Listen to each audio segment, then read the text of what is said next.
ኢሚዲየትሊ በዛ እድሜ ነው ወደ ቴራፒ ሴንተር መወሰድ ያለባቸው ወይስ ደግሞ ፕሮግረስሊ ሊስተካከል የሚችል ነገር ይኖራል?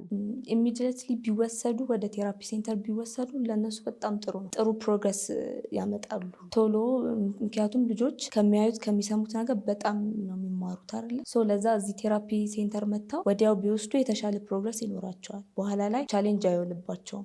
ቆይተው ለምሳሌ በ6 ዓመታቸው በ7 ዓመታቸው ሲያመጧቸው በጣም ብዙ ቻሌንጅ አለው እነሱን ወደ ሲስተሙ ለማስገባት ማለት ነው። ምክንያቱም ብዙ ነገር ያውቃሉ፣ ታስተምሪያቸው ፍቃደኛ ማይሆኑ ወዲያው ቢመጡ የተሻለ ነው ባይ። ምናልባትም እድሜያቸውን የሚያህል ጊዜ ሊጠይቅ ይችላል ፕሮሰስ ለማድረግ ህክምናውን ለማግኘት። ቴራፒው ላይፍ ታይም ነው ይባላል። እንደ ህክምናው እንደዛ ነው፣ ባይቋረጥ የተሻለ ነው። እንደዛ ይመከራል። እንደ አንድ ቴራፒስት ለወላጆች የምታስተላልፊው መልእክት ካለ እሱ ብንሰማ ደስ ይለኛል። እንደ ቴራፒስት ለወላጆች ማስተላለፍ የምፈልገው መልእክት ቢ ፔሸንስ። በቃ ልጆቹ በአንድ ሌሊት አይለወጡም። ታጋሽ መሆን አለባቸው። በደንብ ታግሰው በደንብ ሊሰሩባቸው ይገባል። እዚህ የተሰራላቸውን ነገር ቤት ካልተደገመ ባክ ለማድረግ 10 ሰከንድ ነው የሚበቃቸው።